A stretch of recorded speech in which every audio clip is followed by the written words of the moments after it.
여긴 국민 라디오.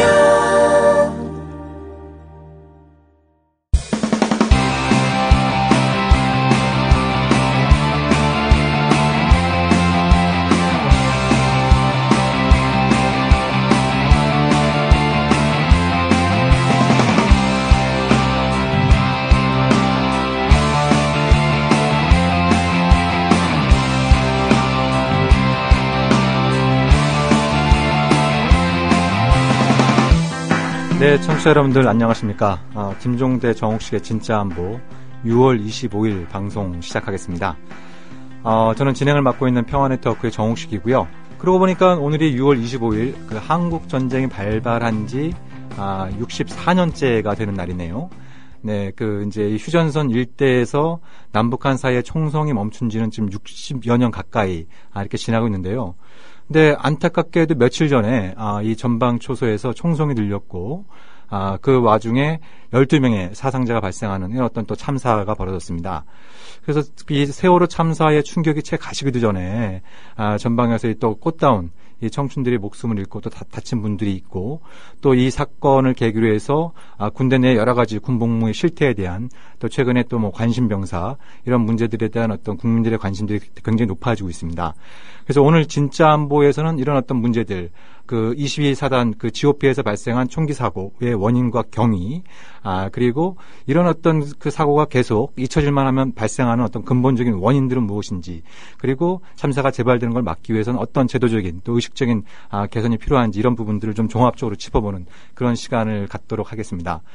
그래서 오늘 게스트 중에 한 분으로는 바로 사건이 발생한 22사단에서 2002년부터 4년까지 장교로 근무한 그 디펜스 21플러스의 문영철 기자와 또 최근에 군 인권 관련해서 굉장히 활발한 활동을 하고 있는 군 인권센터의 임태훈 소장을 모시고 이제 22사단에서 발생한 이 사건 그리고 이 사건뿐만 아니라 최근 몇 년 사이에서 발생해온 여러 가지 군대 내의 사건 사고들을 한번 종합적으로 우리가 좀 검토를 해보고 이런 안타까운 사고가 재발하지 않도록 위해서 우리가 어떤 노력을 좀 경주해야 되는지 이런 문제들을 좀 심층적으로 살펴보고자 합니다. 그럼 저희 진짜 안보 저라는 말씀 듣고 본 방송 시작하도록 하겠습니다.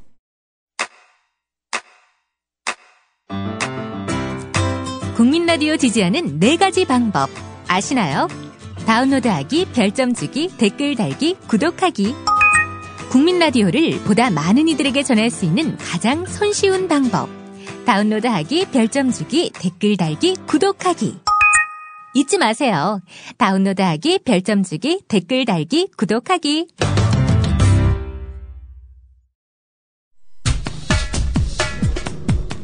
안녕하세요. 주간브리핑 하이파이브의 김민지입니다. 먼저 첫 번째 소식입니다. 지난 22일 미국 로스앤젤레스 타임즈는 보도를 통해 같은 날 미국이 지상 배치 요격 미사일, 이른바 GBI 실험에 성공했음을 알렸습니다. GBI는 미국의 지상 기반 미사일 방어 시스템인 GMD의 핵심으로 이 실험 전까지는 16번의 실험 발사 가운데 절반이 실패했다는 사실도 빼놓지 않고 설명했는데요. 또한 신문은 MD 시스템을 얘기하며 문제가 많은이라는 수식어를 붙이기도 했습니다. 그러나 신문은 한편 GMD의 실효성이 과대평가되고 있는 상황에서 의회 찬성파는 이를 확장하려는 시도를 하고 있다고 전했습니다. 이런 가운데 미사일 방어 예산 증액을 위한 로비단체의 설립자 리키 앨리스는 당일의 실험이 GMD의 미래, 투자와 리더십을 증명할 것이라고 말했는데요. 그러나 반대로 민주당 소속 로레타 산체스 하원 의원은 다른 모든 국방 예산이 삭감되는 상황에서 이번 실험이 GMD 예산을 확대할 어떤 정당성도 주지 않는다고 강조했습니다. 좌상엽 폐절제술을 시행하였습니다. 환자 상태는 현재는 양호하고 의식도 명료한 상태입니다. 지난 21일 저녁 22사단 관할 GOP 초소에서 임모병장이 동료들을 향해 수류탄을 던지고 총기를 난사해 10명이 숨지거나 다쳤습니다. 임 병장은 체포도와 대치 중 스스로 자해를 시도했으나 체포 후 수술을 통해 현재는 회복 중인 상태로 알려졌는데요. 해당 총기 사고를 두고 관심병사 문제가 가장 먼저 대두됐습니다. 그러나 병사 개인에 대한 이 같은 낙인 찍기보다는 근본적인 병영 문화와 조직 관리에 대한 변화가 시급한 것으로 보입니다. 같은 22사단에서 GOP 근무를 했다는 한 예비역은 CBS 라디오 인터뷰를 통해 작은 컨테이너 박스를 이어 만든 신형 막사에 30명 정도가 모여 사는데 전혀 단절된 생활이 1년간 이어지면서 스트레스가 쌓이는 일이 많다고 증언했습니다.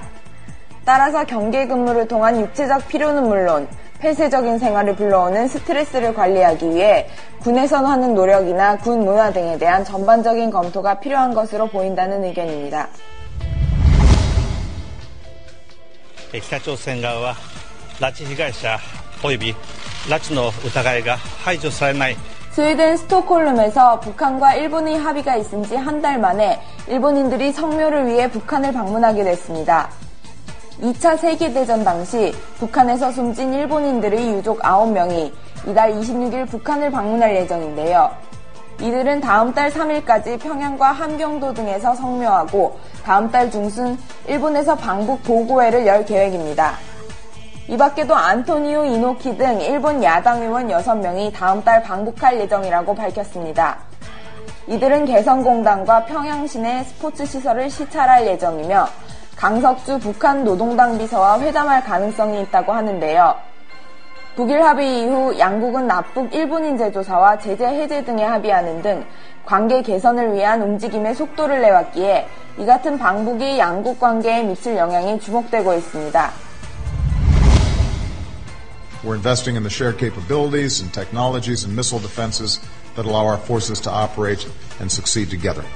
지난 18일 미국 우드로 윌슨 센터에서 열린 한미 동맹의 위협 요인 평가 세미나에서 다니엘 러셀 미국 국무부 동아태 차관보는 한미 양국은 안보 위협에 대처하기 위해 준비태세와 상호 운용성을 높이고자 지속적으로 협력하고 있다고 말했습니다. 그는 이어 이것은 탄도미사일 방어 및 정찰 능력과 관련된 투자 분담을 포함하고 있다고 강조했는데요.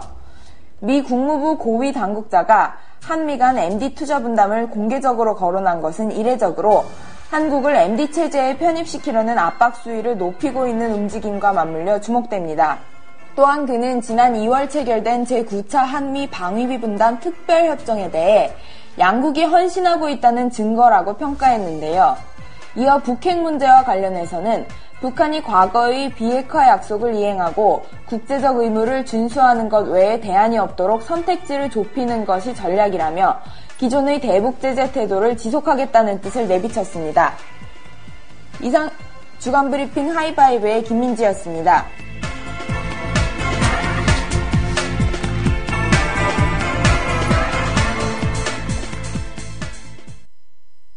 자신이 저지른 게 크나큰 일이란 것도 반성을 하고 있습니다. 나머지 부분은 자신의 심경을 추상적으로 표현을 했는데 구체적인 내용은 없습니다. 전문이 공개되지는 않았지만 임병장의 부대 생활에 심각한 문제가 있었다는 추정이 나오고 있습니다. 같은 근무조가 맞고요. 네네. 임병장이 네. 한 달 후임이에요. 같은 병장이지만 선임과 함께 근무하는 상황이 임병장의 불만을 키웠을 가능성이 제기됩니다. 참 착잡하더라고요. 그 사람도 어떻게 보면 피해자일 수 있겠다. 이건 저 개인 생각입니다. 그게 아버님 생각해보면 예. 그런 열악한 환경이면 예. 웬만한 강한 사람이 아니면 예. 정말 견디기 어려운 그런 조건 속에서 우리 그 문용철 기자님이 2002년부터 2001년부터 2004년까지 한 만 3년 정도. 예. 그래서 지금 사건이 발생한 22사단에서 소대장과 중대장을 소대장은 이제 GOP하고 페바 지역에서 근무했고 이제 중대장은 사단 신교대대에서 교감 및 본부중대장으로 임무를 수행했습니다. 네네. 그러니까 22사단의 안팎을 다 겪은 거예요. 네. 최전방에서 이제 그 후방의 교육대대까지 다 겪은 거고 이 사단이 갖고 있는 남다른 특성, 또 경계의 특성이 이제 상당히 독특합니다. 그래서 우선은 이 22사단이 처한 어떤 그 다른 사단과 구별되는 점이 주로 어떤 점이 있습니까? 일단 가장 특색은 대한민국 동북점 제일 꼭지점 지점에 있다라는 겁니다. 지형적으로, 지리적으로. 그래서 상당히 근무에 대해서 어떤 중압감이나 압박감을 느낄 수 있는 지역이라는 거 일단은. 그리고 또 기후적으로는 항상 태풍의 꼬리가 지나가는 지역입니다. 그러면서 GOP 철책선의 보수 수리나 이런 소요들이 항상 많습니다. 작업이 많다. 예, 작업이 많아질 수밖에 없습니다. 또 하나는 해안과 내륙을 같이 담당하고 있습니다. 그러니까 지형적으로 보면은 그 진부령 이북인가요? 예, 이북입니다. 이북부터 예. 예전에 이제 그 금광산 관광 갈 때 이제 그 버스가 통과하는 예, 거기 맞습니다. 예, 거기까지 예, 그 해안 초소까지 관할 구역이 예. 좀 굉장히 좀 넓네요. 넓습니다. 실제로 한 90여 킬로 정도 되고, 그러니까 5호연대 이번에 사고이 터진 55연대 같은 경우는 상당히 지형이 험준합니다. 네. 그리고 5, 6년대, 5, 3년대는 이제 해안을 끼고 있지만 해안이라고 해서 사람들이 대부분 쉬울 거라 생각을 하지만 상당히 어렵습니다. 네. 동해 지역은. 그래서 그런 부분들이 일단 지형적인 기후적인 요건들이 상당히 어려운 지역이다. 또 하나는 그 잘 아시다시피 22사단을 문제시화하는 어떤 인식들. 뭐 제가 근무했을 때도 22사단에 대해서는 조금 안 좋게 보는 그런 시각들이 조금은 있었습니다. 어떤 측면에서 좀 예를 들면은 8군단 자체가 좀 그런 이미지가 있는데 속해 있는 8군단 자체가 그 해안을 끼고 있다 보니까 사고가 많습니다. 그러니까 군기가 안일하지 않느냐. 네. 뭐 그런 이야기들. 근데 실제로 근무해본 제 입장에서는 그렇게 안일할 수가 없습니다. 왜냐하면 그런 이미지가 있기 때문에 지휘관들은 그걸 불식하기 위해서 많은 노력을 기합니다. 근데 일단은 근데 그런 시각들이 항상 쌓여져 있기 때문에 어떤 항상 심리적인 긴장 상태가 피로도가 항상 높은 곳입니다. 그리고 얼마 전에 노코 기순 사건도 거기서 발생한 거죠. 예, 뭐 근데 노코 기순 같은 경우에는 제가 옹호하려는 입장은 아니지만 저도 GOP를 근무해봤기 때문에 열상 장비나 강학 장비나 여러 가지가 있다 하더라도 오동작이 발생할 수 있고 그리고 솔직히 그 상황 자체가 아주 특별한 상황이라 물론 뚫렸다는 것 자체는 잘못된 겁니다. 네. 그렇지만은 그걸 너무 질타식으로 몰아갔다라는 것도 조금은 문제가 있습니다. 왜 그래 됐는지 정말 그 애로점은 뭐였는지 그런 것들이 정말 이야기가 되는데 뚫렸으니까 잘못됐다. 그런 식의 어떤 압박감들. 자, 그 얘기를 해보죠. 그러니까 저기 도대체 그 경계하는 최전방에 있는 일선의 우리 전투원들, 경계병들의 어떤 그 근무 여건이나 경계 특성이 뭐냐? 이걸 지금 우리가 지금 가장 관심을 갖는 건데, 우선은 지금 육군의 경계병력에 대해 가지고 대다수의 사람들이 뜻밖으로 느끼는 것은 실수요 병력 대비 제대로 된 인원을 공급 안 해주고 있다는 게 문제 아닙니까? 예, 맞습니다. 네. 일단 상비사단 같은 경우에 가장 병력 충원을 우선시하는 곳입니다. 네. 후방사단보다. 네. 일단 사단 경계근무라, 일단 최전방의 경계근무부터 작전까지 모든 업무들이 몰려져 있기 때문에. 근데 실제로 그 편성 대비 인원 편성은 80% 정도밖에 충원이 안 돼 있습니다. 80%요? 예, 예. 그러다 보니까 이제 항상 문제가 되는 건 경계근무를 투입하러 올라갈 때 문제가 발생합니다. 네. 100%를 채워야 되는 거니까요. 네. 그리고 또 문제시되는 병사들은 잔류를 시켜야 됩니다. 뺄 사람을 빼야 되는 거죠. 그러면은 이제 그 부분에서 항상 병력적인 어떤 관리 문제가 발생할 수 있는 요지가 인력이 빵꾸가 난다 이 얘기 아닙니까? 예, 맞습니다. 예. 그거 어떻게 처리합니까 그러면? 이제 통상은 이제 잔류 병력이라 그럽니다. 뭐 극소수긴 한데 그 전방 근무자 중에 후방 내려가기를 두려워하는 사람들이 있습니다. 후방강 훈련 많으니까. 예, 그러니까 전방에서 문제가 있는 게 아니라 나는 생각했을 때 좀 체력도 약하고 전방 경계 근무가 힘들다 하지만 나는 이쪽이 더 많겠다라고 생각하는 그런 병사들이 항상 있습니다. 네. 그런 병사 자원에서 받는 이제 병사들이 잔류하는 경우 또 하나는 이제 뭐 잔류 병사 다른 데대에서 이렇게 이입돼서 들어온 병사들이 따로 올라간다든가 뭐 이런 방식들 그런 것들이 일단 있고 일단은 그 잔류 병사가 일단 가장 문제인데 통상 많이 발생하면 한 대대 한 20명 정도 잔류할 수도 있습니다. 상당히 많죠. 300여 명 이상의 병력 중에 20명 정도면. 네. 그러니까 이런 거를 이제 극복하려고 되게 노력들을 많이 합니다. 예를 들면 다른 사단 같은 경우에는 최전방 사단에 그러니까 최전방 대대에만 병력 우선 자원들 우량 자원을 줄 게 아니라 차 부대, 그 다음에 갈 부대도 미리미리 준비를 해서 올라가면 잔류 병력을 줄이고 남겨져 있는 부대에 대한 압박감도 줄이지 않느냐. 왜냐? 그러면은 일단 그렇게 해서 올라가고 그렇게 되면 그럼 남아있는 부대에 보호관심병사라고 소위 말하는 병력들이 늘어나니까 문제되지 않겠냐 이야기를 하지만 병사들 사이에서는 그런 것도 하나가 존재합니다. 내가 만약에 잔류하게 되면 다른 데대에서 다 알 텐데 문제 있는 인식으로 인식된다. 나는 어떻게 올라갈 수 있게끔 나 노력하자. 그런 것들도 작용을 합니다. 그래서 그 사이에 교육훈련하고 이렇게 하자. 그리고 또 하나는 실탄을 안 들고 하니까 어떤 인명사고적인 부분에서는 적어지지 않느냐. 그래서 이제 그런 식으로 이제 병력을 조금 합리적으로 돌리려고 노력하는 사단들도 있습니다. 그러면 예. A라는 병사가 예. 1대대 소속인데 1대대는 후방에서 교육을 받아야 된단 말이에요. 맞습니다. 예. 근데 얘는 실제로 경계에 나가 있는 2대대에서 근무를 하는 거예요. 예, 맞습니다. 그런 경우가 있을 수 이거 있습니다. 육군본부에서도 모르고 있는 일 아니에요. 그 현지에서 자기들끼리 조정하는 거 아니에요? 예, 이게 신뢰를 들어보자면은 병사 지금 이야기를 하고 있지만 그 간부의 경우도 비편제 간부들이 존재합니다. 어허.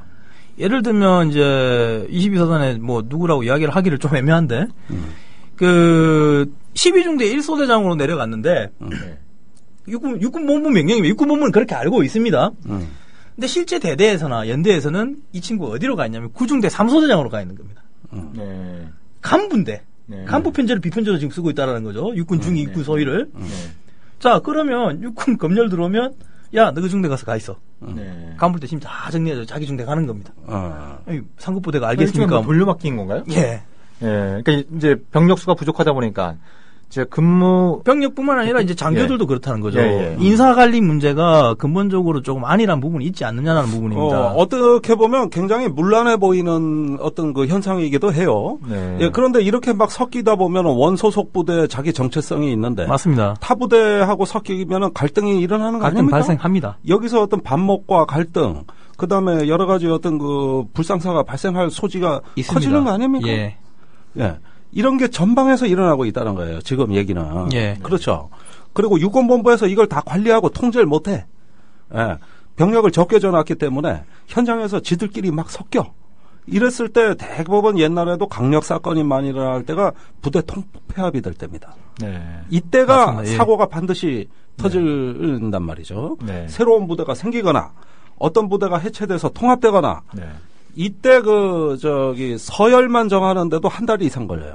이게 다른 부대끼리 합쳤는데 누가 서열이 위냐 이거 따진다고. 그렇죠. 그러다 보면 한 달 이상 섞이는데 시간이 필요하고 그 뒤로도 갈등은 계속돼요. 네. 이런 것들이 22사에서 아주 문란하게 일어나고 있다는, 이건 꼭 문란하다고만 제가 질타할 일도 아닙니다만은, 어쨌든 부대 사정이 그렇다. 네. 예. 불가피한 이게 지금 문제가 불가피한 것도 많습니다. 솔직히 네. 부대가 마음 먹고 그렇게 할 이유는 없지 않습니까? 그러니까 병력이라든가 어떤 자원의 부족이라든가 이런 부분들이 이제 만성화되다 보니까 일단은 이제 저출산 그리고 이제 병력 자원들 기간이 짧아지는 부분들 이런 부분들이 결국은 어떤 대체할 수 있는 어떤 그런 것들 없이 이렇게 다가오다 보니까 군 자체가 급격하게 그에 대한 어떤 피해를 입게 됩니다. 자, 지금 우리가 말씀 나누는 중에 요즘 TV에서 자주 보실 거예요. 군 인권센터 소장이죠. 임태훈 소장 나오셨습니다. 네, 안녕하십니까. 네. 그래 바쁘세요? 그렇네요. 메뚜기도 한철이라고. 근데 이런 한철은 별로 바람직스럽진 않은 것 같습니다. 글쎄요. 네. 평소보다 좀 말에 힘이 없네. 네, 그렇습니다. 일단 사건인 만큼 사실상 예견되겠다는 것을 여기 계시는 분들은 다 알고 계실 거고요. 물론입니다. 네. 국방부에서는 모르는 건지 모르는 척을 하는 건지 아니면 뭔지는 잘 모르겠습니다만은 저는 분명히 2011년 해병대 총기 사건 벌어졌을 때 경고장을 보냈습니다. 김관진 장관한테 이런 식으로 하면 또 대형 사고 터질 수밖에 없다라고. 그래서 대안까지 제시해 줬는데 친절하게 말 안 바꿔 그래? 아우도 만중입니다. 그러니까 우리 청취자분들한테 제가 분명히 말씀드리고 싶은 것은 이건 임 소장님도 같은 의견이라고 보지만 이번 사건이 터진 걸 질타하기에 앞서서 이 위태로운 병영이 지난 3년간 큰 사고 한 번 없었다는 것이 너무 신기하고 칭찬해 줄 만하다. 저는 그렇다고 봅니다. 왜냐하면 정말 똥별들이 병사들보다 월급 200배, 300배 더 받아 먹으면서 자리 차지하고 세단 타고 다니고 헬기 타고 다닐 때 누군가는 그 뻘짓하는 사람들의 공간들을 다 메꾸고 있었다. 거기에는 연관급 작용도 있을 테고요. 물론 똥별들 중에 제정신 박힌 별들도 있습니다. 모든 별들을 제가 매도하는 건 아닙니다. 하지만 비중을 차지하는 사람들이 약간 더 많으니까 그렇게 표현한 것이고요. 그리고 무엇보다도 위관급 장교들 또 네. 특히 우리 부사관들 예. 허리라고 하는 예. 이런 분들이 정말 보이지 않게 열심히 했기 때문에 또 병사들이 묵묵하게 노예처럼 네. 일들을 했기 때문에 예. 그나마 3년 동안 사고 안 터지고 저는 가까스로 왔다. 예. 근데 이게 3년이에요. 3년이죠. 예, 저는 이게 3년 말고요. 그 전으로 다시 돌아가면 2005년 GP 총기 사건 발생했을 때와 2011년 차이 6년이죠. 그렇습니다. 예. 그러니까 이게 2배 차이가 나는 거죠. 기간이. 빨라졌죠. 빨라졌죠. 예. 이거는 결국은 노무현 대통령의 병역문화 개선 대책이 사실상 네. 2011년까지 그나마 좀 약간 약발이 있었다. 전 이렇게 평가하고 싶습니다. 그런데 네. 개머리판에다가 얼굴 대고는 사진 찍는 대통령이 오면서. 그렇죠. 눈탱이에, 개머리판 막. 그렇게 총 쏘면은 아주 눈탱이 밤탱이 되게 딱 좋죠. 얼굴. 안면 골절될 겁니다. 함몰됩니다. 함몰돼요. 그래서 그런 분이 대통령 되는 바람에, 지 욕 좀 했다고 그냥, 지 표현해서 욕했다고. 육사장교를 그냥 상간 모욕죄로 그냥, 그것도 대법원이 더 웃겨요. 대법관들이 그거는, 희대의 사건인데 사실 처음 올라온 사건입니다. 그렇죠. 그럼 저는 합의체 재판을 딱 열어야 되는데 그냥 상고 기각. 그리고는 또 특전사에 있는 우리 중사 한 분도 똑같이 유죄로 인정해서 두 분은요. 제가 봤을 때는 군에 이 사람들이 빠짐으로 인해서 전력 손실이에요. 이적 행위한 거라고 저는 보거든요. 근데 저는 모르겠어요. 저는 군이 도대체 무슨 제정신인지. 그리고 또 월요일 날 순만 갔다 왔으면은 좀 사태를 좀 이렇게 예의주시하고 뭔가 좀 하는 척이라도 해야지. 네. 어디로 사라지고 없어. 근데요 문제는요. 보글에 바빠가지고는 안보실장 임명장을 그냥 대치 중인데 그냥 줘버리대요. 그러더라고요. 그래서 이거는 그러니까 이 사람이 지금 출근하는 자리가 청와대요, 국방부요. 청와대요. 자기는 안보실장이래요. 그럼 국방부 장관 누가 하는 거예요? 모르겠어요. 월급 이중으로 받아먹나? 그것도 확인해봐야 되겠네요. 네. 그러니까 자기는 저는 안보실장입니다. 이렇게 얘기한대요. 국방부 출입기자들이 저한테 얘기해요. 아니 국방부 장관 뭐하냐 그랬더니 국방부 장관 아니래요. 안보실장이라는데요. 그러고는 김민석 대변인 앞세워서 청알바지 시키고 있고. 그렇죠. 우리 착한 백승주 차관을요. 이분도 안 보여. 근데 이분이 청알바지 하고 있어요. 최근에는 또. 아니 그거는 월요일 날 국회 출석을 했어요. 예. 그런데 국방부가 국회 여야 의원들한테 연락한 거는 차관보가 설명하겠다는 겁니다. 여야가 발끈했어요. 이 난리에 장 차관 어디 가냐. 장관은 이해하겠으니 차관이라도 나와. 이래서 안 나오겠다는 걸 억지로 모가지 끌어다가 차관 입장에서는 안 나오고 싶죠. 사실은. 아니 그러면 세월호 나는데 해수부 장관 도망가고 안전행정부 차관 어디로 날라버리면 그 국민들이 뭐라 그랬습니까? 그러니까 지금 그런 사건이 일어나고 있는 거예요. 그렇죠. 국방부에서 일어나고 있는 거고. 그다음에 옛날에 노무현 대통령은 조중동하고 많이 싸웠지만 이명박 대통령은 초중고하고 많이 싸우셨잖아요. 네, 맞습니다. 그러면서 그 다음 타겟이 주로 소위중이들 아니야? 맞습니다. 그다음에 병장 상병. 네. 이런 사람들하고 싸우신 대통령 아닙니까? 네. 그러다 사고가 터졌어. 그런데 지금 장차관이 안 보여요. 어디로 갔는지도 몰라. 네. 청와대에서 나와. 이게 더 웃긴 거는요. 저는 이거 인사복지실장이 사건을 조사하는 단장 내지 이런 거 했더라고요. 네. 저는 그거 보면서 아니 지금 이게 사건이 이제 마무리됐을 경우에는 그렇게 하는 게 맞다고 봅니다. 네. 근데 사건이 터지자마자 그렇게 하고 있어요. 네. 그러니까 탈핵병을 잡아야 될 거 아닙니까? 탈핵병을 잡는 건 작전인데. 그렇죠. 그럼 합참해야죠. 합참해야지. 왜 국방부 인사복지실장이 합니까? 저는 이해가 그게 안 돼요. 그러니까 이게 뭐냐면 나중에 있을 한민구 장관 내정자에 대한 인사청문회 방어용 어떤 걸 만들기 위한 알리바이 또는 내지는 국회에 보고하기 좋게끔 하기 위한 꼼수를 부리고 있지 않나라는 생각이 많이 들더라고요. 꼼수 중에서도 아주 얄팍한 꼼수입니다, 이거. 네네네. 자, 그런데 우리가 얘기를 좀 모아야 되겠어요. 아까 예견됐다. 네. 2011년에 나온 게 바로 그 신호탄이었다. 네네. 지난 3년간은 용케도 버텼다. 네. 그러다 터질 게 터졌다. 네네. 지금 이 말씀이시란 말입니다. 네네. 그 얘기를 조금 청취자들이 궁금해하실 건데 왜 이 병영에서 이 사고는 예견된 사고라고 보시는지.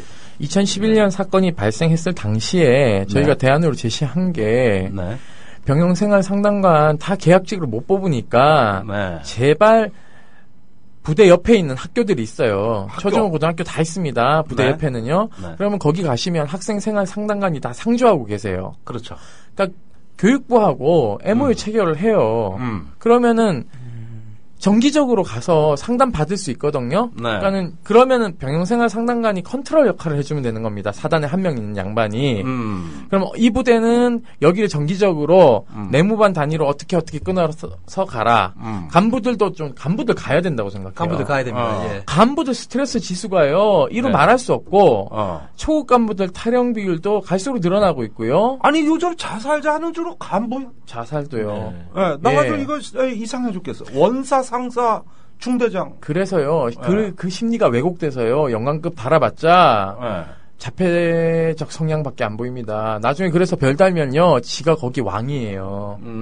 그래서 보세요. 한번 우리 대학 교수는 정년 퇴임을 해도 뭐 어디 강기도 어디 뭐 글도 쓰고 뭐 TV도 나가고 뭐 이러잖아요. 그렇죠?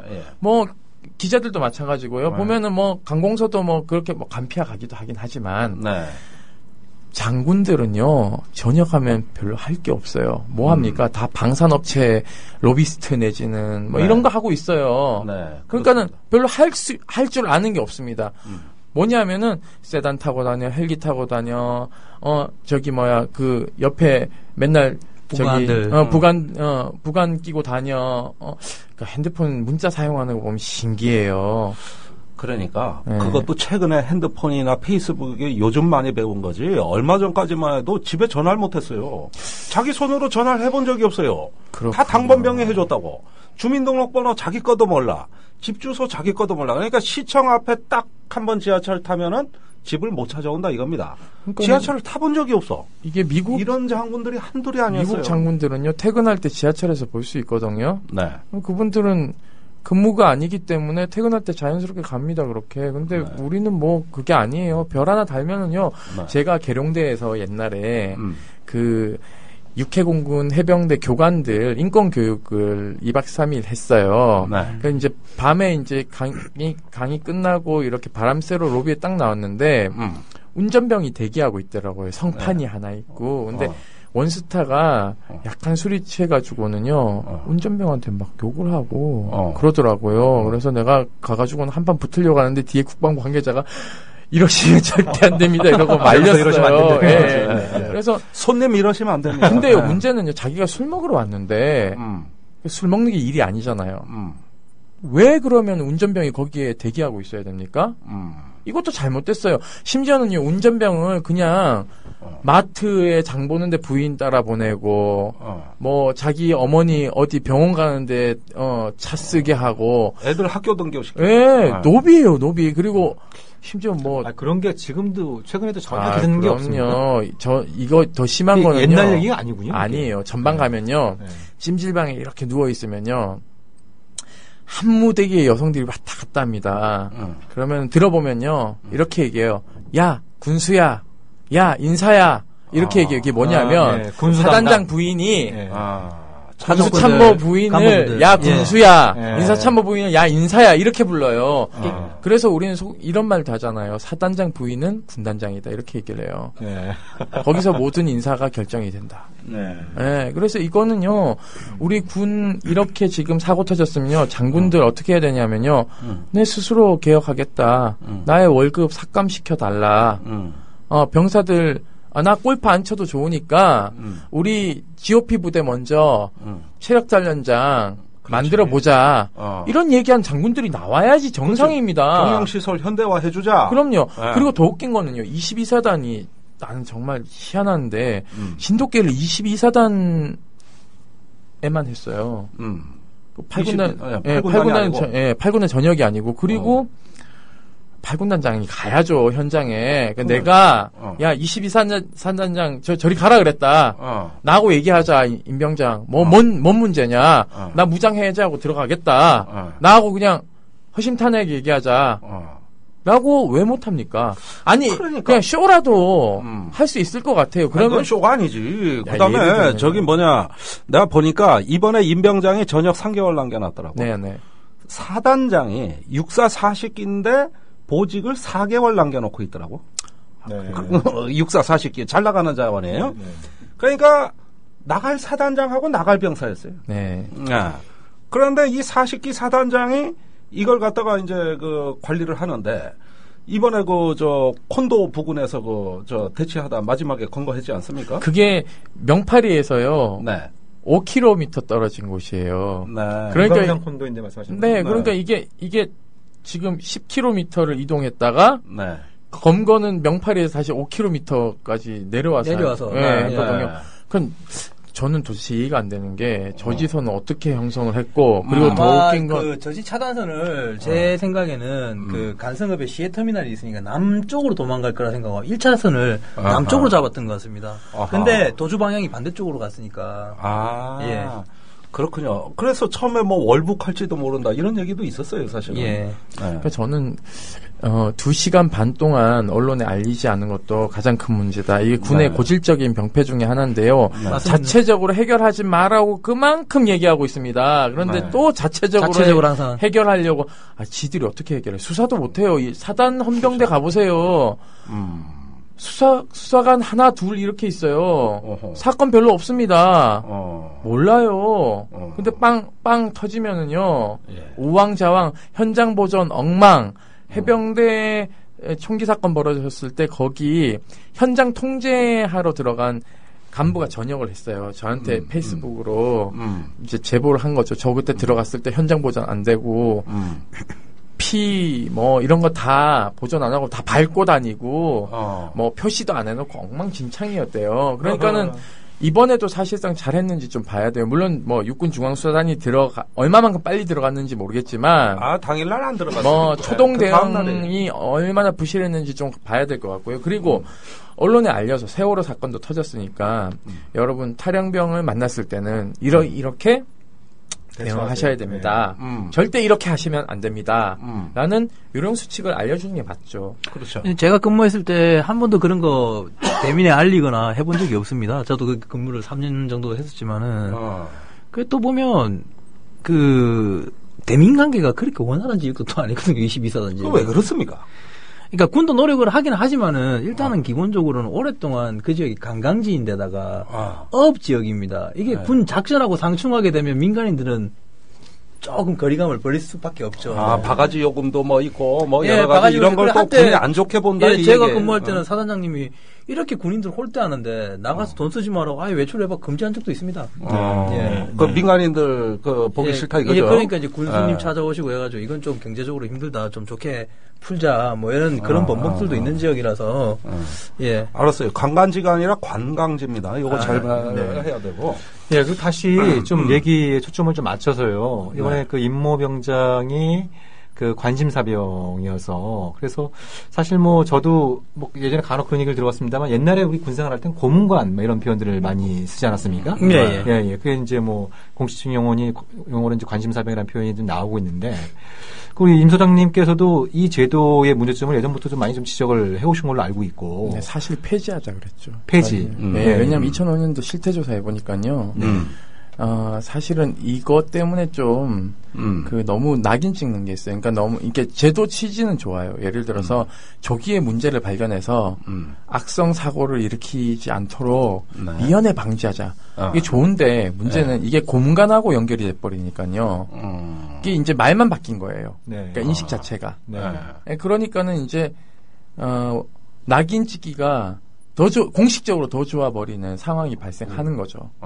그래서 그거에 대해서 차제에 좀 노력하자, 바꾸자라고 했지만, 그 당시는 그 제도가 그나마 명맥을 유지할 수 있었던 건, 병영 개선, 대책회의가, 병영 시설도 바꾸고 구타 가혹행위 정말 전쟁해서 퍼센테이지가 진짜 카이다와 우리가 조사했을 때 보면요 2자릿수에서 1자릿수 떨어집니다. 뭐가? 구타 가혹행위의 구타 가혹행위 비율이 군인권센터가 국방연구원이 그러니까 그 당시 국가인권위원회가 조사한 거죠. 그러니까 떨어지는 거죠. 그러니까 이거는 뭐냐면 실질적으로 각 부서들이 노력하고 있다는 게 보입니다. 그래서 자살률도 보면은요 DJ 때 계속 줄여라 해가지고는 세 자릿수에서 2자릿수로 줄어들었어요. 네. 그러니까 이거는 연간 자살자 수가 예. 그러니까 이거는 헌병대도 노력하는 거고 그 전투병과에서 노력하는 거고 여러 가지 다방면에 노력하면요 이게 효과가 나온다. 네. 당연히 나오죠. 그러니까 이게 왜 그러냐면은 계속 밖에서 추동질하는 거예요. 누가 대통령이 관심 갖고 두는 불알이고 병영개선문화대책위원회 위원들을 민간인들을 앉혀놓으니까 그렇죠. 이분들이 청와대 가가지고는 해병대 사령관까지 다 들어옵니다. 거기서 마구마구 질러대거든요. 그럼 이거 안 해주면 나 사퇴하겠다. 막 이러니까 대통령 앞에서. 그러니까 뭐 윤광웅 장관이 이제 막 곤혹스럽죠 사실은. 왜냐하면 윤 장관님은 그걸 이해하겠지만 저 밑에 있는 또 별들은 장관 하나, 해군 출신 하나 와가지고는. 다 뒤집어 놓는다 이거지.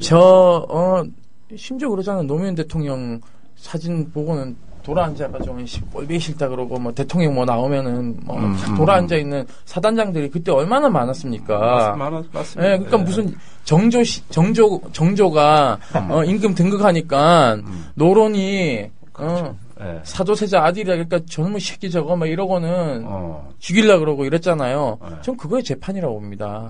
그러니까 그래도 권력의 칼자루는 쥐고 있으니까 이제 그걸로 찍어 누르는 거죠. 그래서 이게 억제되어 왔다. 저는 이렇게 보고 있습니다. 근데 그러니까 그게 DJ 노무현 정부 때는 여러 가지 그 제도적인, 그러니까 대통령 본인들도 그런 어떤 이제 그 병영 생활을 좀 개선시켜야 된다고 여러 가지 악습, 폐해들을 고쳐야겠다라고 의지가 굉장히 강했고 이런 부분들이 뭐 일선에서 여러 가지 좀 혼란이 있었습니다. 그런 노력들이 효과를 봤는데 그런 것들이 그 정권이 바뀌면서 일거에 다 없어진 겁니까? 왜 이렇게 어처구니 없이 이게요. 거꾸로 가는지 저희가 모르겠네요. 통계를 이제 어떤 식으로 보냐면 지휘권자들이 마음대로 할 수 있는 게 유일하게 영창 보내는 거잖아요. 그러니까 이게 영창 통계를 딱 저희가 주시하고 있었습니다. 네. 그래서 영창 통계를 보니까 노무현 대통령이 사실상 그 군사법개혁 할 때 영창제도 없애고 싶어 했어요. 왜냐하면 판사 출신이니까. 그렇지. 이거는 헌법상 영장주의가 있는데 이게 무슨 전제국가도 아니고 왕이 함부로 가둘 수 있는 게 이거를 막아놓은 게 대한민국은 민주공화국이고 자유민주주의에서 가장 핵심적인 건 그 어버이연합과 이 보수 우파들이 맨날 주장하는 자유민주주의 뭔지도 모르면서 짓거려대는 여기서 가장 핵심은 자유권적 기본권. 어제 문창극이가 막 그런 얘기 하대요. 자유민주주의 국가에서 인권이 보장되고 기본권이 중요하다 뭐 이러더라고요. 뭐 틀린 말은 아닌데 그게 뭔지는 알고나 사용하는지 모르겠어요. 그럼 여기 가장 중요한 거는 사람 함부로 가두면 안 된다 이겁니다. 네. 그래서 부르주아도 열받아가지고 왕을 단독에 목을 자른 거 아닙니까? 그렇죠. 근데 저희가 이제 없애라 하니까는 이제 이 국방부 안에 이 보수적 법무관들이 똘똘 뭉쳐가지고 저항을 한 겁니다. 그래서 절충안을 했어요. 그때 절충했으면 안 돼. 그냥 확 밟았어야 돼요. 그래서 인권 담당 법무관을 그 사인을 받으면 집행하도록 되어 있어요. 그러니까는 여기서 필터링이 되는 거예요. 말도 안 되는 것들은 이거는 영창 보낼 게 아닙니다. 다 반려하니까 이게 9,000건까지 견제가 되는구나. 12,000건에서 12,000건이면요 한개 사단이 넘게 이게 들어가는 거예요 영창을요. 그렇죠. 네. 그런데 9,000건, 8,000건으로 줄어듭니다. 줄어들어요. 그런데 이게요 MB 들어서고 나서 연간 1,000건씩 증가하기 시작하더니 14,000건 도로묵도 아니고요. 도루묵을 치고 올라가더라고요. 그러니까 이게 지휘관이 얼마만큼 현장에서 지 멋대로 하는지가 여실히 드러나는 케이스죠. 아하. 자, 그러면 영창이라는 건 징벌의 수단이고, 또 이 보호관심 사병제도라는 거는 뭐 일종의 교화제도라고 저는 보는데, 이런 징벌과 교화라는 건 뭡니까? 이 장병을 나약하고 통제해야 되고 다스려야 되고 개조해야 될 어떤 이런 대상으로만 보는 거, 이런 제도들 아닙니까? 그러니까 지금 제도의 실효성이 아무래도 징벌을 강화하면서 교화를 하는데 그 내용이 왠지 좀 효과적이지 않다. 네네. 예. 뭔가 그걸 하는데도 상황은 더 악화되고 있다. 네. 이게 지금 문제 아닙니까? 그죠? 제가요, 참 답답한 게 뭐냐면, 당시 3중 필터에도 안 된다라고 얘기를 분명히 했어요. 김관진 장관한테 매체를 통해서. 징병 신체 검사 제도 자체를 다 뜯어 고쳐야 돼요. 병무청에 가면요, 신체 검사 어떻게 합니까? 내 몸의 상태를 내가 입증해야 돼요. 네. 그러니까 잘 사는 놈들은 MRI 팡팡팡팡 찍어가지고 무슨 사진 찍듯이 한 방 찍는데 몇십만 원짜리를 마구마구 찍어가지고 병사용 진단서 이만큼 내요. 네. 그리고 정신과 그 진료받을 때 의료보험 안 되는 거 많잖아요. 그런데 가서 막 팡팡 그렇게 개선해라. 그렇게 좀 이거 좀 제대로 손 좀 봐라. 이런데 국방부가 그러니까 어떻게 한 겁니까? 지난 3년간.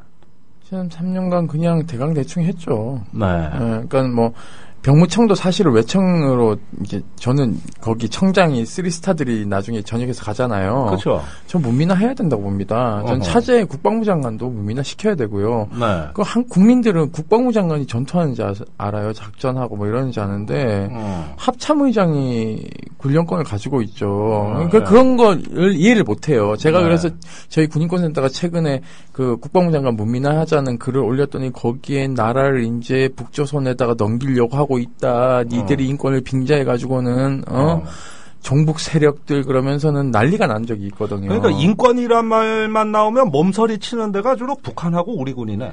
네, 저는 이해가 안 돼요. 이 용어만 나오면 몸서리를 쳐요. 근데 아니 그러면서 북한 인권 얘기하잖아요. 그러니까 북한 인권은 또 그렇게 얘기한단 말이에요. 그러니까 남이 하면 불륜이고 지가 하면 로맨스인 거예요. 네, 그래서 군대는 특수 집단이래요. 그래서 인권 얘기하면 안 된다는 거예요. 그러면 군은 군대 인권이 있고 북한은 북한 인권이 있으면 따질 수가 없는 거죠. 그렇죠. 인권은 보편적 개념이거든요. 그렇습니다. 장소와 국가를 불문하고 보편적 가치를 인권이라고 하는 거거든요. 네네. 근데 그게 아니래, 이 사람들은 얘기는. 맞습니다. 네. 그러니까 우리가 지금 시간이 많지 않기 때문에 얘기를 또 다시 초점을 좀 맞추면 네.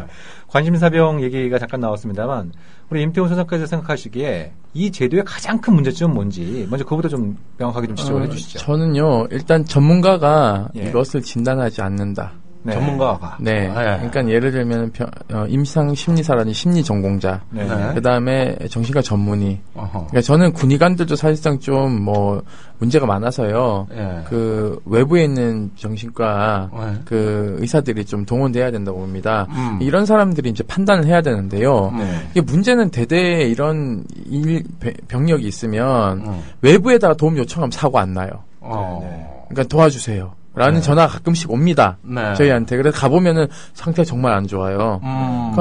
이를 보면은 중증 우울증이나 조현증이나 그 경계성 인격장애나 뭐 예를 들면 반사회 인격장애 이런 것들이 의심되는 친구들이 있어요. 그래서 외부 진료 보내보면 거의 비슷하게 맞아떨어지거든요. 그러면은 이 친구들은 빨리 진단서 끊어가지고 현역 부적감 심사위원회 개최해가지고는 빨리 이제 복무 전환을 시키든지 군 밖으로 내보내면 되는데 이걸 안 하려고 합니다. 안 하려고 그런다. 예. 자, 그러면 이거는 또 일선에서 소대장, 중대장을 직접 여기하는 문기자 입장에서 초급 지휘관 입장에서는 이 문제가 그럼 또 어떤지 한번 얘기를 한번 해볼까요? 제가 있을 때랑 약간은 바뀐 부분들이 있을 겁니다. 제가 간과했던 부분들도 있는데 예를 들면 제가 지금 어저께 야간에 좀 조사를 했습니다. 실제 그 인사 담당을 하고 있는 간부분하고 2009년, 2010년도에 생활기록부에 관련된 부분도 많이 변경이 됐다. 일단 수기가 안 되게끔 변경됐다. 수기가 안 되게? 예. 그러니까 연대통합 행정 시스템이라고 해서 한글적으로 컴퓨터를 전산화시킨답니다. 그러니까 옛날처럼 안 쓴 거 몰아치기 하거나 뭐 임의로 조작하는 게 일단 안 되게 일단 바뀌었다라는 거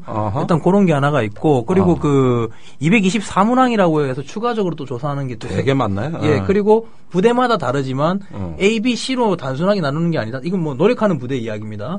A에서 A 뿔뿔까지 하는 경우 그리고 그 대대장이나 이런 분들이 자기들이 어떤 전문성이 없다는 걸 알고 그 상담사 연락처를 다 나눠줘가지고 우리한테 말하기 껄끄러우면 불러라.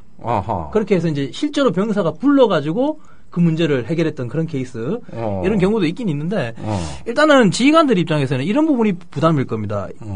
이 군 병역에 대한 어떤 멘탈하는 쪽으로 악용되는 게 아닌가 그런 선례를 남기지 않는가 내 이 결정으로서 꾀병을 부려서 예 이제 그런 경우도 물론 있긴 있습니다. 저 신교대 근무할 때 별의별 친구들 다 만났기 때문에 그런 일단은 게 하나가 있는 겁니다. 또 하나는 이제 이 병사 하나를 그냥 그렇게 내보냈을 때 내가 정말 잘한 판단일까라는 그런 어떤 딜레마라든가 심리적인 부담감들. 자기가 책임을 못 진다 이거지. 그러니까 좀 솔직히 말하면 우리 군이 강한 것 같아 보이지만 실제로 내면적으로 되게 약합니다. 물러 터져요. 물러 터졌다기보다는 그러니까 대치되고 있는 상황 때문에 표면적으로는 강한 군대를 외쳐야 되지만은 실제적으로 사회 흐름이나 이런 것들은 점점 유연해지는 분위기다. 젊은 지휘관들이나 젊은 중대장들도 마찬가지로 다 인간입니다. 고뇌를 합니다. 그러니까 이런 부분에서 솔직히 누구 하나 어떻게 하라는 지침이 없습니다. 그러니까 힘들죠, 솔직히 지휘관들도. 그렇죠. 임무는 과중할 것이고. 자, 그러면은 같이 연관되는 문제인데 이번에 임병장 사건에서도 여전히 드러나지만은 우리 군 병영 전반에 그 만연된 소위 말하는 왕따놀이. 네네. 이게 지금 범죄의 직접적 요인으로 작동하고 있어요. 자, 문제사병, 관심사병을 관리하자는 취지는 뭐냐 하면은 치유하고 상담해줘서 그 사람이 정상적으로 군 생활을 하자고 도와주자는 게 이 제도의 취지입니다. 네네. 그런데 지금 그렇다면은 정군의 그 만연되는 왕따놀이, 해병대는 기수열애, 예, 그러면서 어떤 그 따돌림, 무시하기, 이런 것들이 이제 직접적인 범죄의 원인이 된다는 것은 이런 어떤 관심을 갖고 이걸 없애자고 하는 거 아닙니까? 근데 계속 이게 사건의 직접적인 원인으로 등장하고 있어요, 지금. 예.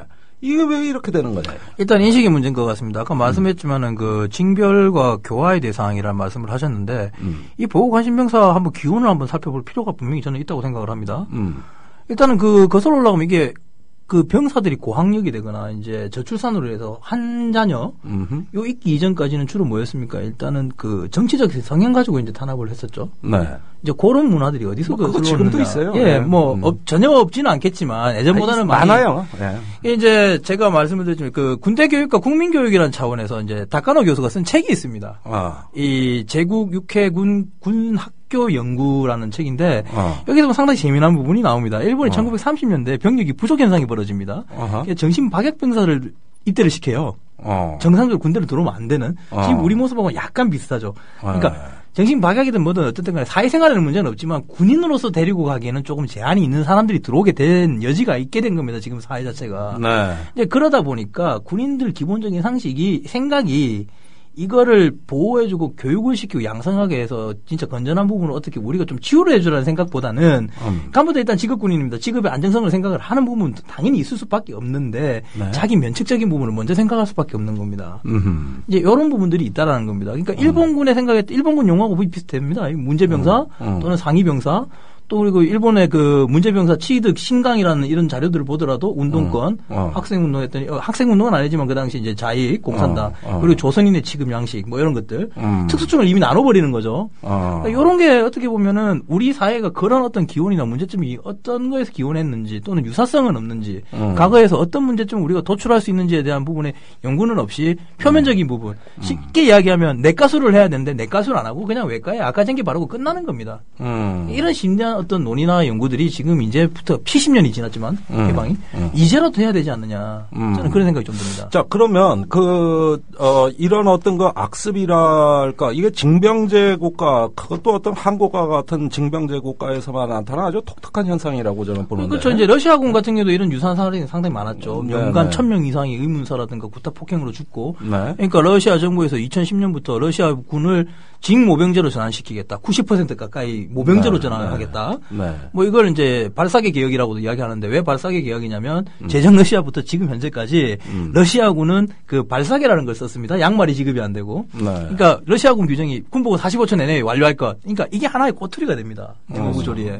그러니까 이런 거를 없앤다는 개념에서 그런 개념으로 이제 적용돼 들어오는 건데 우리도 이제는 이제 진중하게 물론 우리 국가적인 어떤 예산 이런 거에서 뭐 모병제를 신청하는 건 제한이 있지만 어떤 낮은 단계든 아니면 대안적인 군 복무제도 예를 들면 예비군을 어느 정도 육성을 해서 예비군 중에 직업적 예비군을 양성을 한다든가 그렇죠. 이런 방안들을 좀 연구할 필요성이 있지 않겠느냐. 현역에 대한 부담을 좀 줄여주고 분산시켜야 이 문제가 해결되지. 사실 아까 그 문 기자 얘기 중에서 우리가 계속 병력이 부족해지고 사람이 모자라서 병양이 어려워진다는 말씀 잠깐 하셨습니다만 지금 대한민국 군대 63만입니다.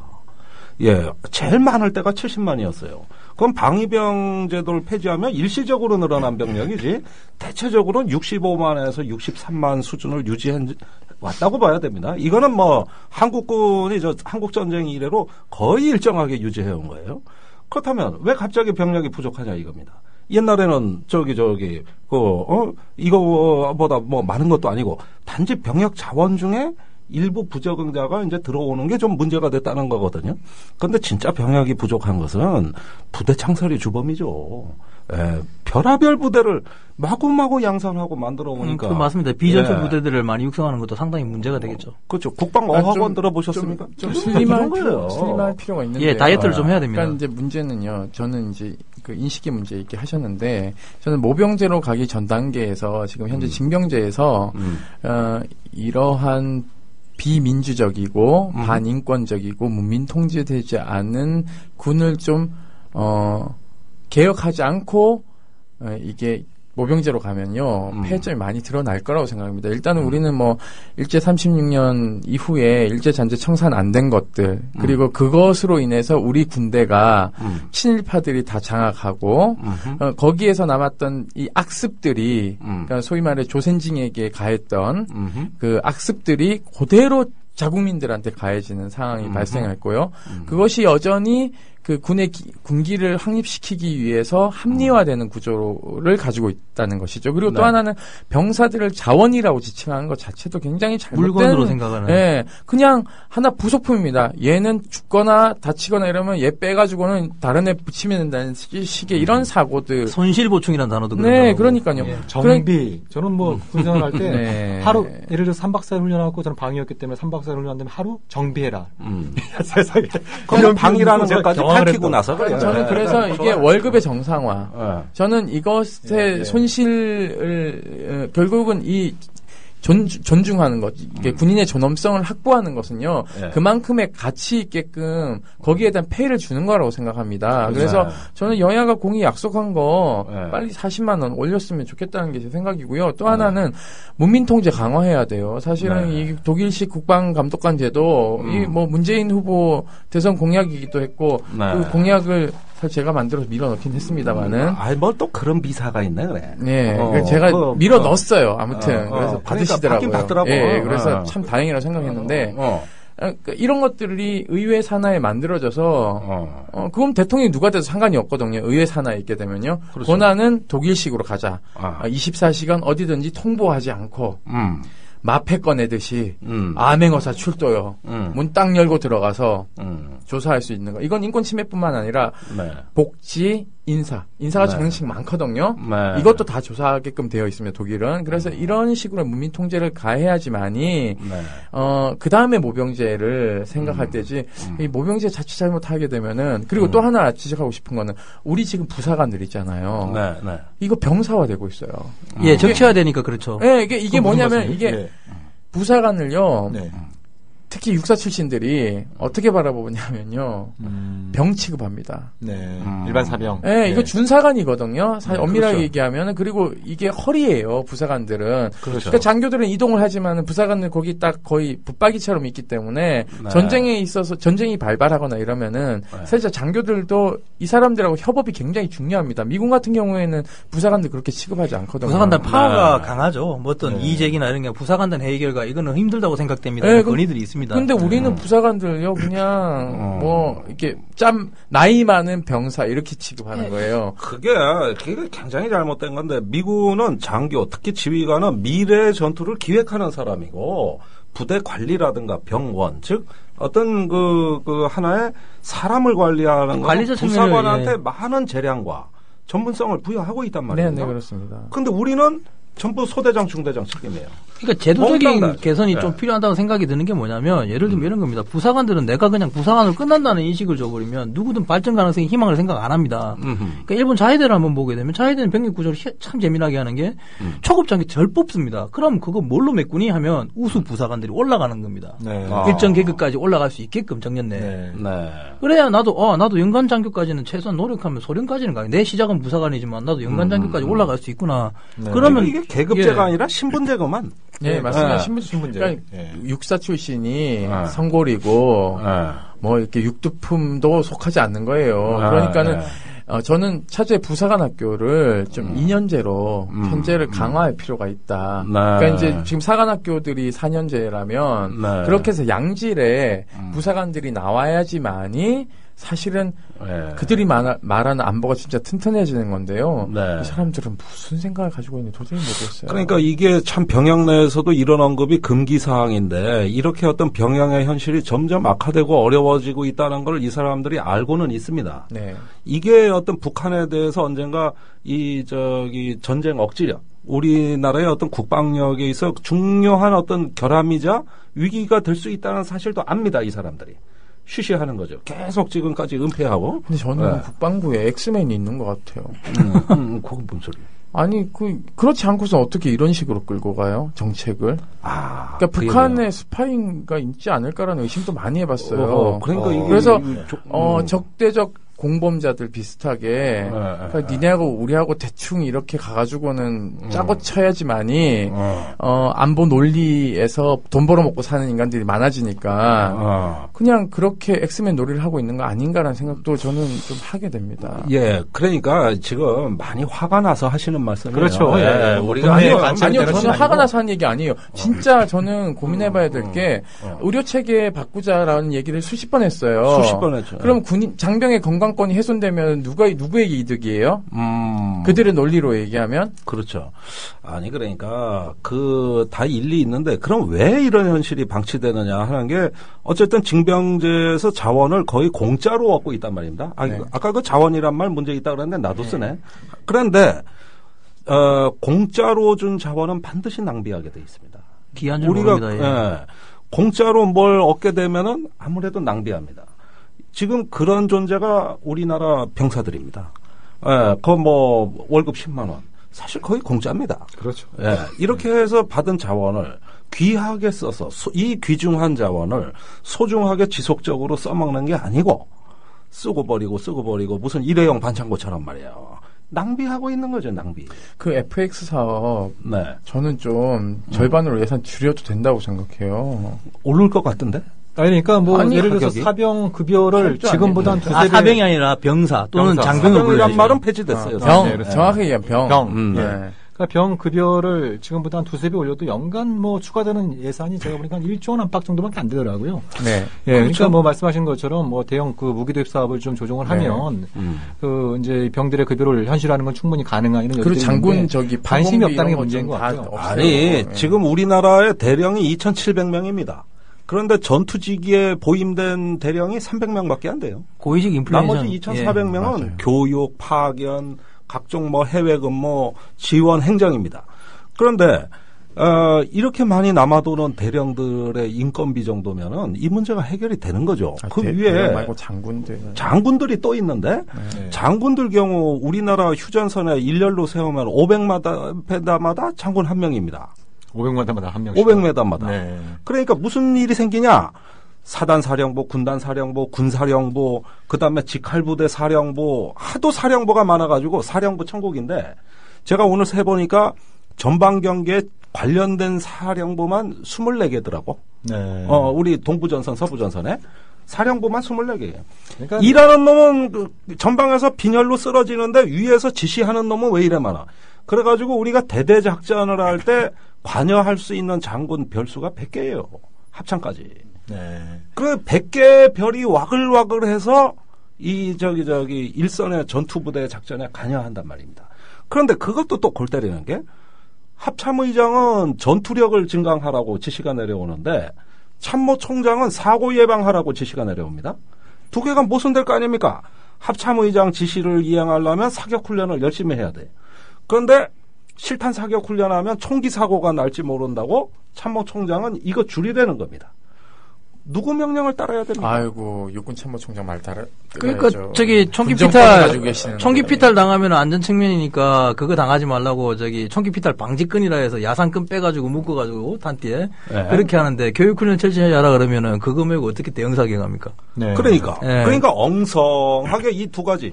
그러니까 우리 군이 지금 처한 딜레마는 이거예요.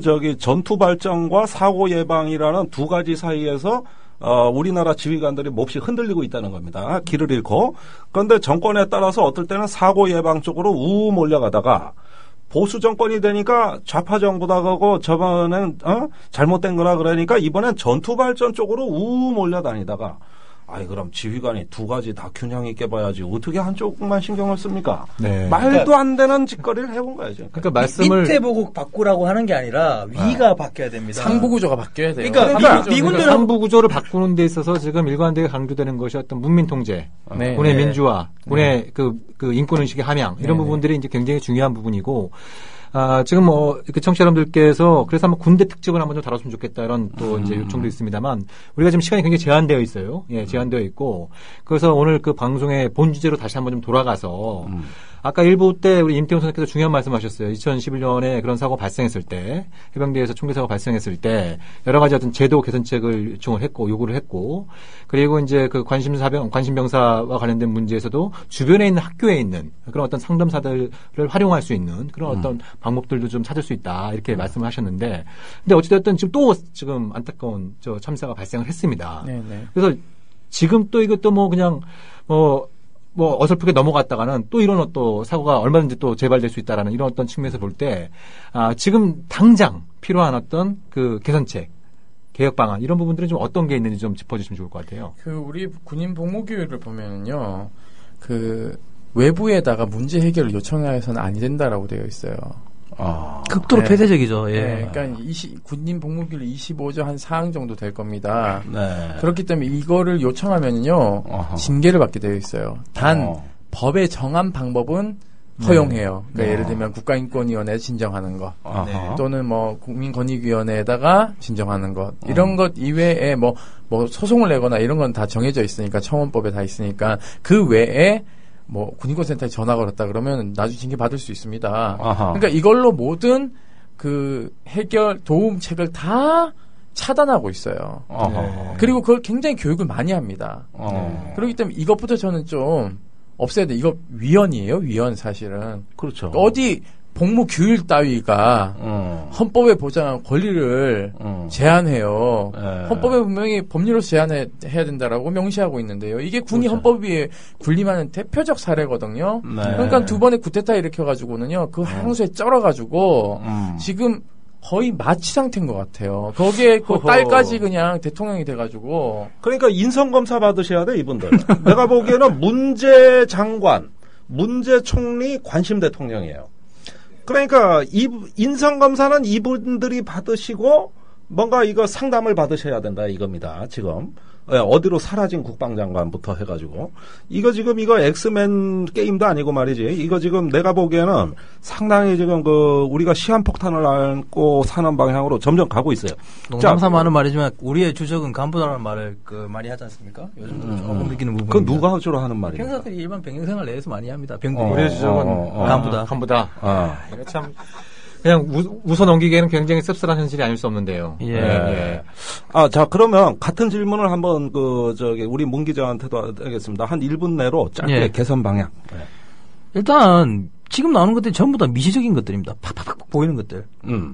너무 자극적이죠. 이거보다는 시간이 걸리더라도 꾸준히 갈 수 있는 뭔가가 나와야 된다는 겁니다. 제가 앞에 말했지만 악가쟁기 바르는 게 아니라 진짜 내면에 내과 MRI, CT를 찍어야 된다. 이건 지금 당장 제가 어떻게 제시할 수 있는 부분이 아니고 군이 진정성을 가지고 그걸 연구해야 될 것 같습니다. 네. 자, 그러면 얘기는 다 같이 모아지네요. 어쨌든 군대 스스로 이 문제를 해결하려고 하지 마라. 두 번째는 사람에 투자해라. 사람. 그다음에 높은 사람 위주가 아니라 이 군의 대다수를 이루는 병사들한테 투자해라. 중간 허리에 투자해라. 이런 부분들. 그다음에 군의 실상이 이런 데를 통해서 국민들하고 잘 공감이 되고 뭔가 사회적 치유가 필요한 시점이 됐습니다. 네. 이제 시간이 얼마 없습니다. 그리고 국회 국방위원회가 좀 적극적으로 나서야 된다고. 우리가 다음에 한번 좀 국회 국방위 소속 의원도 한번 모시고 우리가 이 제도 개선책, 의식 개혁책에 대해서 한번 제대로 한번 들어보죠. 네. 오늘 방송 이것으로 마치겠습니다. 네. 숨가빠라.